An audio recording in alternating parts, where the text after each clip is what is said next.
So if you're watching this video and you are in your late 20s and early 30s and you think it's too late for you to start, let me tell you, it's not. Here are 5 tips that I think that will help you out if you really want to start hunting. The first one is, what type of hunting do you want to do? Now, there's different kinds and you can go down the rabbit hole for this, but I want to make it easy. You have bow hunting and you have rifle hunting. In my opinion, as someone that started bow hunting first, I would highly recommend doing rifle hunting. This is my 4th season this year, and I drew a tag doing the rifle, so I will document that whole experience and let you guys know what it's like, the differences between rifle and bow, coming from someone that's still super new into hunting. And while you pick which one you choose, you also have to try to select which type of animal you want to get. Most people like to do elk or deer or bear, but honestly, it depends on what state you're in and which tag is the easiest tag you can get. There are certain tags, for example, in Utah, that's called limited entry, where people wait years to get that tag, but there's also over-the-counter tags, which here in Utah, they're called general season. So just look at the laws in your state and figure out which is the easiest way to get a tag. Number 2, do not worry about gear. When I first started, I went down the gear rabbit hole. If you are just starting, you do not need the brand new gadgets or gun or whatever it may be. Just look online, Facebook Marketplace, and you'll find some great used gear that's maybe 2 or 3 years old. And guess what? 3 years ago, that was probably the top of the line. So don't worry about the gear. Get something that is very good enough just for you to start and get out there and practice your shot. Number 3, train, train, train, train. I cannot tell you guys that enough.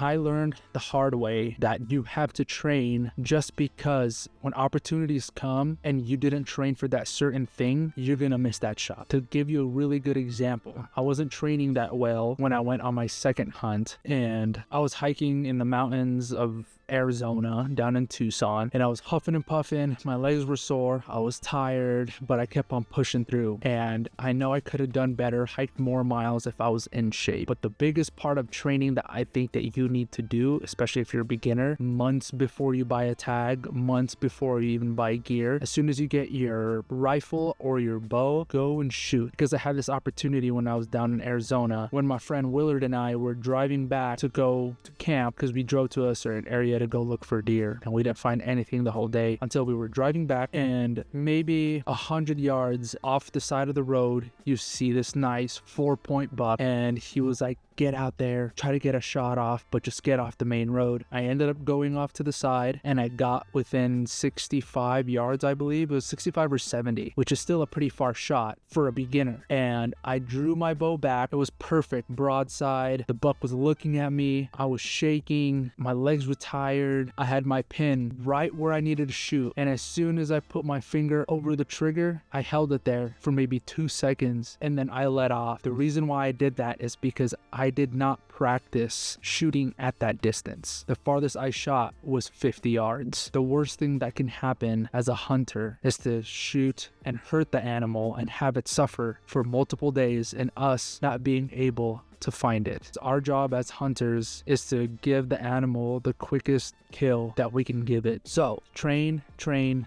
train. Tip number 4, learn where you can hunt. A lot of people think that you can just go out, go to a certain area, and then hunt. There are a lot of states that allow you to hunt on private land, but you have to get permission from the landowner. The best way to do this is using a hunting app. There's a lot out there, but the most famous one is OnX. They also do hiking stuff, overlanding, and everything's detailed. It shows all the roads, a bunch of public land, private land, and I believe if you buy the elite version, you can get the phone number, or at least get a contact info for that specific private land you want to hunt on. Out here in Utah, there's a bunch of places that look like it's open land that's next to BLM land or public land, but in all reality, it's private. Usually there are signs, but sometimes the fences are super long, and you might be walking through some brush, and the place where you cross the fence, it doesn't have a sign to your left or right. So the best thing to do is learn where to hunt so you don't get in trouble. So download the app. I know they have different levels to it. I'm not affiliated with them, but I use that app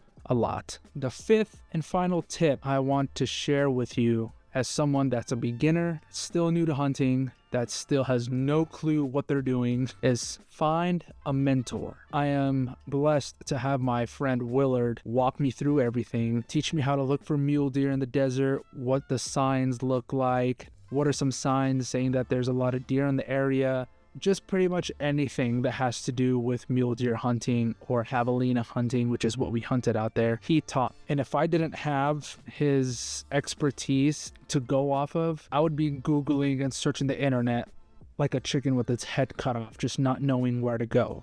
There's so much information that sometimes I get analysis paralysis and I don't know where to go to find a certain question about hunting. That's where I'm at right now with my elk hunting. Since I got an elk tag, I've been researching, and I will be completely honest with you guys. Hunting is probably one of the hardest sports ever, and I am going to be making a video about that very soon. But to get back on topic, if you can find someone, either a friend, family, or even someone online that you look up to, or a friend of a friend that can help you get into hunting, having someone that has been there, done that, will help you exponentially through this hunting journey that you're going on. And this is why I rebranded this channel, but not just for overlanding or camping or anything like that, which is what I want to talk about in this channel, and gear, but I want to help the brand new hunters, and I want to point them in the right direction, or as best as I can, to help this hunting lifestyle a little bit more easier for them to understand. So if you guys made it to the end of this video, thank you so much for watching. If you haven't seen any of my hunt videos, which I shot a couple years ago, I will link them down below and give it a watch. So let me know what you think. And lastly, if you're a hunter that's seasoned, that knows what they're doing, that's been hunting since they were like 4 years old, let's build a community of old hunters and new hunters. So comment down below and give us any of your tips, because any tip that you guys have will definitely help not just me, but for any future hunter that watches this video. So are you too old to start hunting? Honestly, with these tips that I just gave you, I don't think so. I think hunting is a sport for anyone at all ages, probably not when you're like 80 or something, but I think if you're willing to learn and follow some of my tips that I just gave, I think you will be headed in the right direction. So again, thank you guys for watching. So hit that subscribe button and hit that notification button, because in the next video I'm going to be talking about how I drew a tag that people wait 10 to 20 years, even more, with 0 points. Salt, pepper, dove heart, cooked in butter, bone apple teeth. That's really good. I told you that dove is That's good. really good.